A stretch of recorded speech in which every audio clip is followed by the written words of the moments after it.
Hola, bienvenidos a un nuevo capítulo de Fisios Online, porque ustedes lo pidieron y no dejaron de llenar de likes.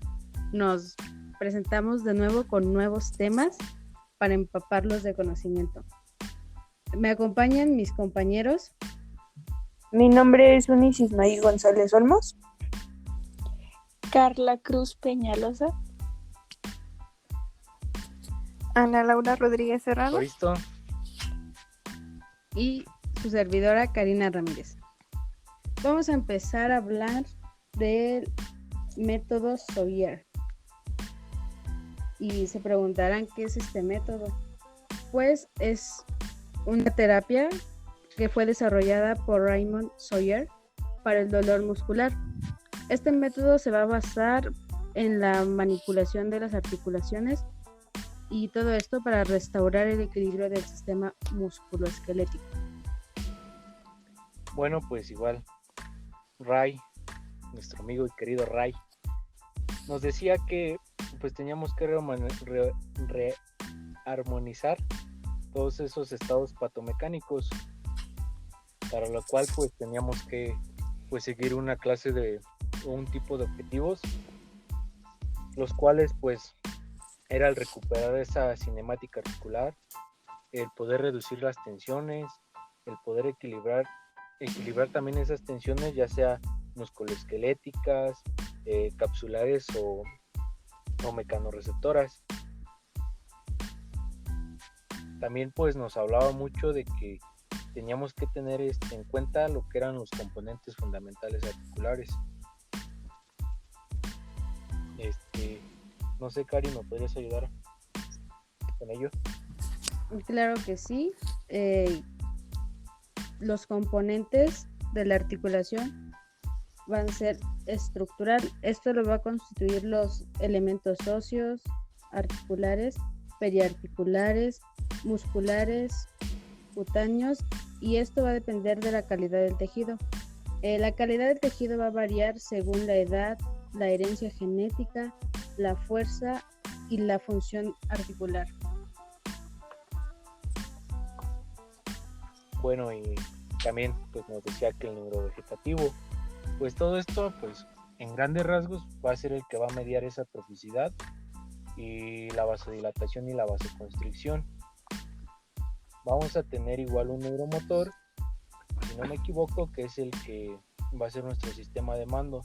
Este va a ser voluntario y automático. ¿Por quién va a estar mediado? Pues por el sistema nervioso central y el periférico. Igual pues vamos a comprender o entender que hay un componente biomecánico y pues este se va a comportar mediante la fuerza que se ejercen sobre estas estructuras. También encontrábamos lo que eran afectaciones.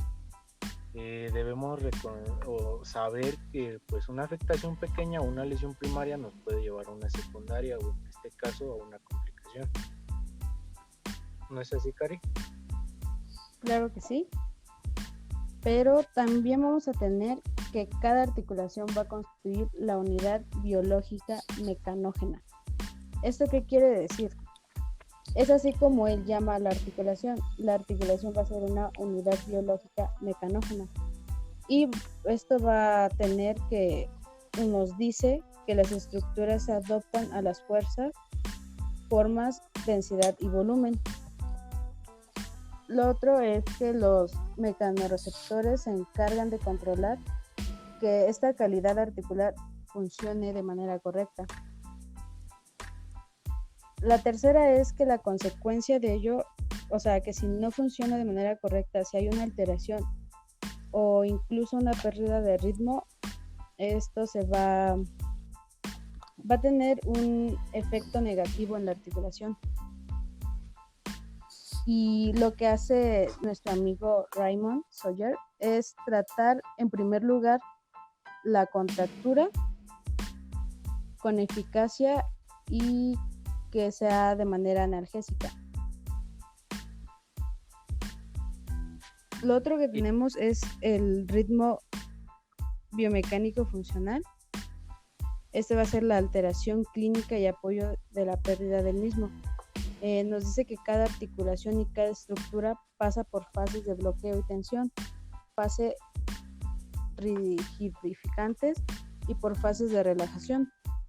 Después de la tensión viene la relajación, como lo sabemos. Después de los exámenes viene la fiesta.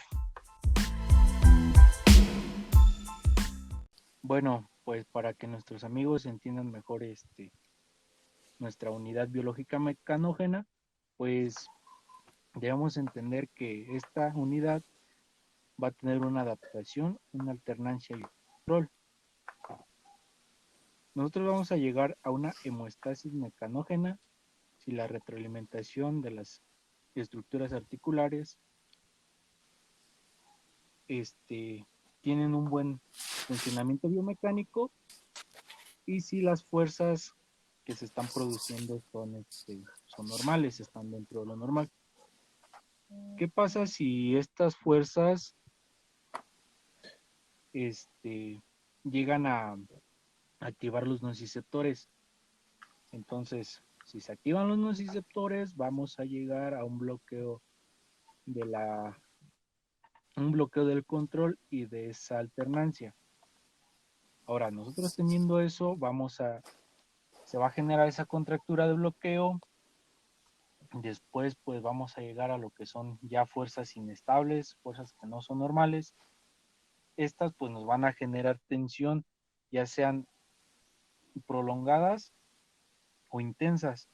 Estas tensiones se van a dar a nivel muscular o a nivel tendinoso.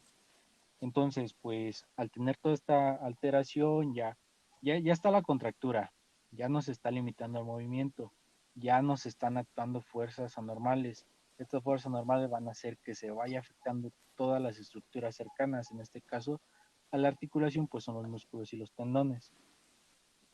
Ahora, al afectar esto, al realizar sus tensiones, pues nos va a llevar a tendinopatías, a problemas en el músculo y pues así sucesivamente, no sé. Creo que con esto pues ya queda un poco más claro.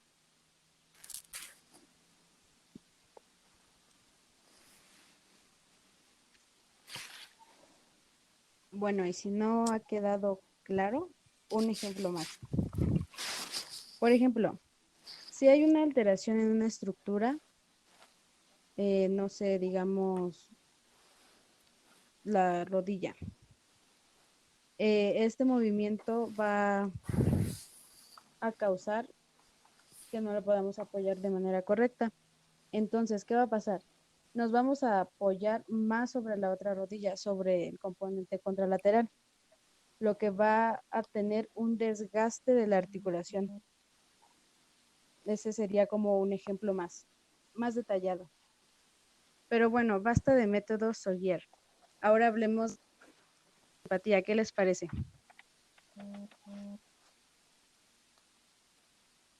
No lo sé, perdón. Hago un paréntesis. Me gustaría hablar de algo más ahí que se nos está escapando de método Sawyer. Y el principio de corrección.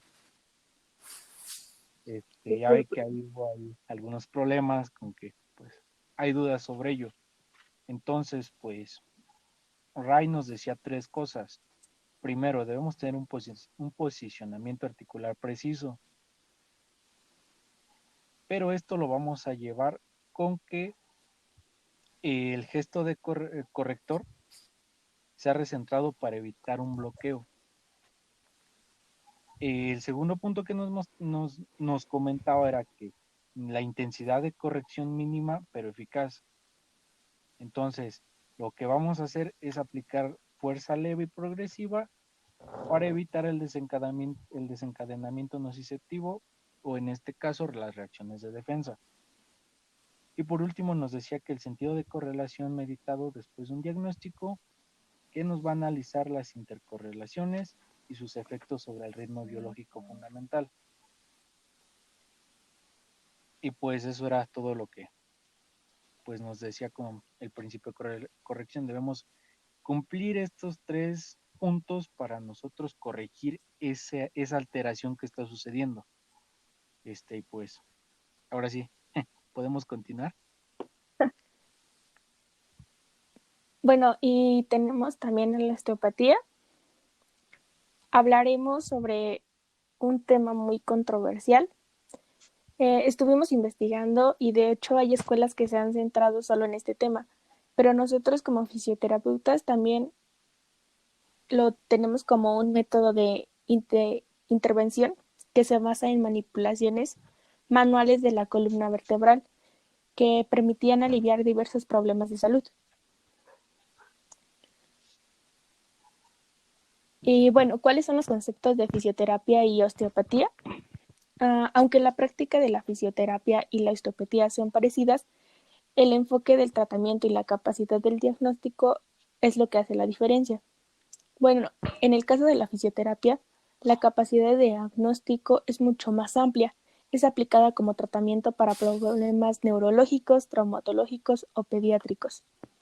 La fisioterapia, la fisioterapia, además de la técnica manual, usa los agentes físicos como el frío, el calor, el agua para tratar el dolor.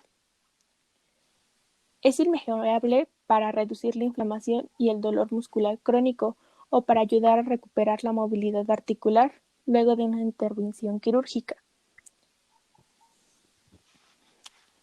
Y bueno, Suni, ¿cuáles son las diferencias entre fisioterapia y osteopatía? Bueno, pues a lo que yo pude investigar y pude entender es que un fisioterapeuta va a seguir como un plan de tratamiento determinado para cada tipo de lesión y rehabilitación. Los terapeutas físicos pueden apoyar sus terapias con varios tipos de equipos médicos, como aparatos de ultrasonido, como tú lo decías, de agentes físicos, y que también estos aparatos puedan aportar distintos tipos de estímulos a las zonas afectadas, ya sea con los agentes físicos. Y pues un osteópata es aquel profesional de la salud que tras haber recibido una formación adecuada trata las disfunciones de movilidad de tejidos corporales. Em, el osteópata va a utilizar más sus manos como herramienta y esas manos van a tener que ser como muy entrenadas para que este osteópata pueda detectar los micromovimientos que se producen en los tejidos y asimismo las disfunciones para llegar como a un diagnóstico preciso. Eh, Algo interesante de todo esto es que la osteopatía fue más sentada, bueno, el que sentó las bases fue Andrew Taylor Steele y pues la sentó en una escuela en Estados Unidos. Es muy interesante porque hay como escuelas que se basan solo en osteopatía. Em, la osteopatía otorga una gran importancia a la estructura corporal y también entienden como los sistemas del cuerpo humano como un todo. Decía que más que nada se iba a basar como en tres aspectos, pero esos tres aspectos solo son la anatomía del cuerpo humano. Entonces, ¿cómo va a evaluar la osteopatía a- al cuerpo humano? Es decir, que aquí va a ser como una inspección estática en donde se van a identificar las alteraciones posturales y toracoabdominales, pero también va a realizar una inspección dinámica en donde se van a pedir movimientos para valorar los balances articulares. Es como muy parecido a la fisioterapia, pero no lo es porque nosotros ocupamos más herramientas y el osteópata solo se va a basar como en el uso de sus manos. Y pues yo quiero preguntarte, Carla, ¿sabes qué técnicas de osteopatía hay? Bueno, está la osteopatía estructural y la visceral. La estructural nos dice que trabaja restricciones de movilidad en el sistema musculoesquelético, la biomecánica articular y la postura del pecho. Y bueno, la osteopatía visceral es obvio, es la que se encarga del equilibrio de la columna visceral para restablecer la normalidad de la circulación sanguínea, asimismo mejorando el movimiento y la movilidad propio de las vísceras. Bueno, y algunas técnicas osteópatas, ¿me puedes decir algunas, Suni? Sí, como tú decías, la osteopatía estructural. Creo que un buen ejemplo de esta osteopatía, de este tipo de osteopatía, es el trust, que es más que nada como el crujir de los huesos y es como una técnica de baja amplitud eh, y de alta velocidad. Y lo que se consigue aquí es como recolocar las articulaciones que tienen su movilidad alterada. No sé si tú tengas otra técnica osteopática, Carla. Ajá. También están la de los puntos gatillos. Esta desencadena dolor a distancia del lugar presionado. El éxito de esta técnica radica en la precisión de la localización de estos puntos. Una vez pulsado el punto, se moviliza la articulación hasta encontrar el ángulo en el que desaparece el dolor. En esta posición se mantiene una presión sostenida durante 90 segundos, indicando para contracturas y sobrecargas musculares severas. Oigan, compañeros, ¿no les pasa que ahora que pues sabemos que vamos a estar en exámenes y por todos los trabajos que tenemos tienen como mucha tensión principalmente en sus hombros, como un dolor así muy irritable que aparece en forma intensa en el mismo punto o en una región? Sí, Ya sé. bastante. Ni que lo digas, compañera. Bastante. Ah, bueno, pues a eso se le llama puntos gatillo. Pero pues, ¿qué creen? Les tengo un dato muy interesante sobre ellos, que no solo hay un tipo de puntos gatillo, sino que pues hay dos, los cuales pues son el activo doloroso y el activo latente. ¿Y cuál es la diferencia entre ambos? Ah, bueno, pues la diferencia es que en el activo doloroso, el dolor se da tanto en reposo como durante la actividad muscular. Aquí pues el dolor va a ser referido y puede llegar a convertirse en latente. Y pues en el inactivo latente, el dolor solo va a aparecer en la palpación y pues en este no se va a irradiar el dolor, pero puede llegar a convertirse en activo. Y hay como unos síntomas exactos sobre los puntos gatillo. Sí, entre ellos se va a destacar lo que es la restricción de la movilidad, la debilidad del músculo afectado, el dolor irradiado, las modificaciones vegetativas, el empeoramiento de la coordinación muscular y trastorno de la sensibilidad.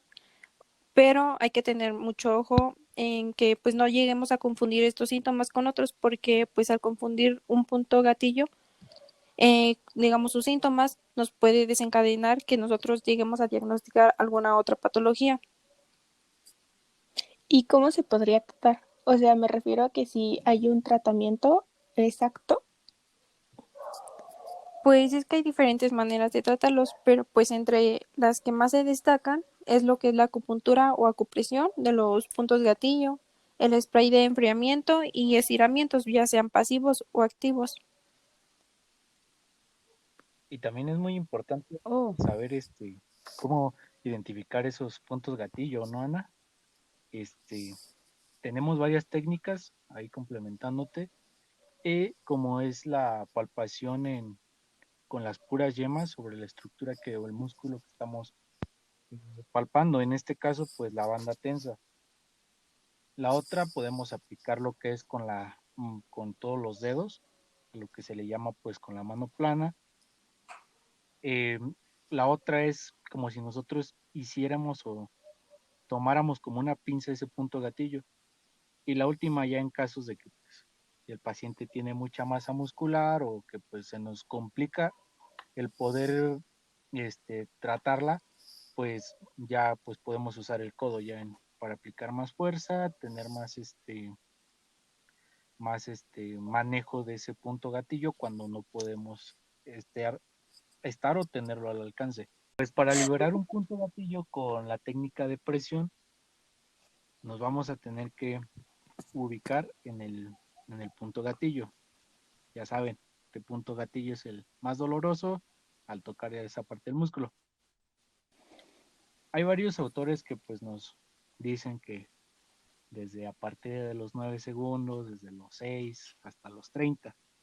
Ahora sí que ya es a la percepción de uno cómo vea ese mejoramiento, pero pues con que presionemos de 10 a 15 minutos o segundos, perdón, segundos, En ese punto gatillo lo que vamos a hacer es que se libere esa tensión y pues lo percibes. Cuando tú colocas, un ejemplo, el dedo índice, pues, y el dedo medio o el pulgar, entonces vas a sentir ese punto gatillo muy tenso. Cuando tú después de esos 15, de 6 a 15 segundos que tú presiones, vas a notar cómo se va a hundir hasta la mano y se va a relajar el paciente y te va a referir que pues ya no hay dolor. Entonces, pues les digo, es al tiempo que ustedes quieran. Si llega a tener dolor, en vez de que este vaya disminuyendo, vaya incrementando, hay que detener la técnica, hay que dejar que descanse unos 15 segundos y la volvemos a aplicar. Se puede aplicar hasta 3 veces. Ojalá mi paciente no vaya a llorar. Uy, creo que sí. ¿Cómo le decimos que no?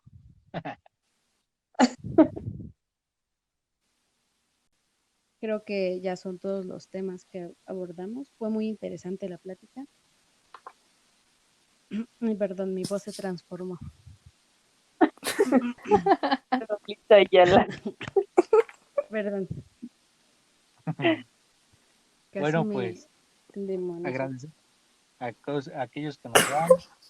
Ya vamos mejorando, claro que sí. Si ven el pasado, mejor dicho, lo escuchan, Ajá. harán la diferencia. Y si no, pues los invito a que vayan a verlo, le den su like, que nos sigan apoyando. Se De suscriban. cualquier manera de sacar adelante esta situación, quédense en casa, coman frutas y verduras. Cuídense, pues. Bye. Y como dijo Bueno, Chabelo, gracias, cuaquitos y cuaritas. bueno, con esto nos despedimos. Esperen más proyectos. Bueno, si es que hay. El último. Es todo. Gracias por escucharnos. Denle cariño a este podcast. Y recuerden que este programa queda prohibido para cualquier sustancias distintas a los del programa. Adiós.